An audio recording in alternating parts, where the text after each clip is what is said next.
నయీం కేసులో దర్యాప్తు ముమ్మరంగా సాగుతోంది. నయీం డ్రైవర్ శ్రీధర్ గౌడ్ తో పాటు మరో అనుచరుడు బలరాంను అరెస్టు చేశారు పోలీసులు. గత 5 ఏళ్లుగా శ్రీధర్, నయీం పనిచేస్తున్నారని తెలిపారు. నయీం బావమరిది ఫయీం ఇళ్లలో అధికారులు సోదాలు కొనసాగుతున్నాయని అంటున్న ఈస్ట్ కమిషనర్ మహేష్ భగవత్ తో మా ప్రతినిధి Ramesh Vytla face to face. Nayeem అయిన బంధువులు కావచ్చు, మిగతా వాళ్ళు కావచ్చు, అంచెలపైన ప్రస్తుతానికి పోలీసులు సోదాలు చేస్తున్నారు. వాళ్ళ ఇళ్లలో ఇప్పటికీ తనిఖీలు ఇంకా కొనసాగిస్తున్నారు. ప్రస్తుతానికి ఈ సైబరాబాద్ ఈస్ట్ సంబంధించి అక్కడ తనిఖీలు కొనసాగుతున్నాయి. సార్, మన పరిధిలో ఇప్పటివరకు జరిగిన డెవలప్మెంట్ ఏంది? నయీం సంబంధించి డెవలప్మెంట్ ఏమన్నా ఇప్పటివరకు? మన పరిధిలో ముందుగా ఇంజాపూర్ అని వనస్థలిపురంలో లిమిట్లో ఉంది.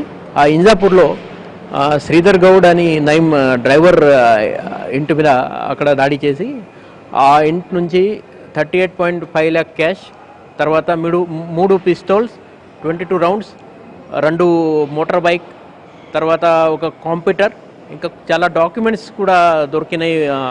ఈ ల్యాండ్ డీలింగ్ సంబంధి ఉన్నాయి. అది తర్వాత ఈరోజు ఈ శ్రీధర్ గౌడ్ నయీం డ్రైవర్, తర్వాత నయీం అసోసియేట్ ఒక బలరాం అనే వ్యక్తి, ఆ శ్రీధర్ ఇంట్రోగేషన్లో ఆ పేరు వచ్చినాయి. సో వాళ్ళ ఇద్దరిని అరెస్ట్ చేయడం జరిగినాయి. వాళ్ళని ఇప్పుడు we are going to produce them before the magistrate. So ఈ శ్రీధర్ చెప్పిన మాట ప్రకారంగా ఈ నయీం బావ ఎవరు ఉన్నారు, ఫయీం అని, ఆయన అబ్స్కాండింగ్లో ఉన్న ఈ ఫయీం కోసం వాళ్ళు పని చేస్తున్నారు మెయిన్లీ అని. ఈ ఫయీం పరిచయం ఎక్కడ అయింది అయితే అక్కడ సంస్థ నారాయణపూర్, నల్గొండ జిల్లా, అక్కడ వాళ్ళు స్కూల్లో చదివిన వాళ్ళు. సో స్కూల్ క్లాస్మేట్స్ అని ఆ మాట తెలిసింది. సో బేసికలీ ఇది ఫయీం అని పెద్ద గ్యాంగ్ మెయింటైన్ చేస్తున్నారు నయీం కోసం అని, ఇది మాట బయట వచ్చినాయి. ఫయీం సంబంధించిన అడ్డాలు, డెన్స్ అని అక్కడే ఉన్నాయి, లేకుంటే చుట్టుపక్కల మన సిటీకి ఫయీం సంబంధి ఇంకా కొన్ని డెన్స్ ఉన్నాయి. ఇప్పుడు 4-5 ప్లేసెస్లో ఇంకా ఇప్పుడు గాలింపు జరుగుతున్నాయి. మన్సూరాబాద్, తర్వాత వనస్థలిపురం, ఇవన్నీ ప్రస్తుతం నడుస్తున్నాయి 4-5 ప్లేసెస్లో.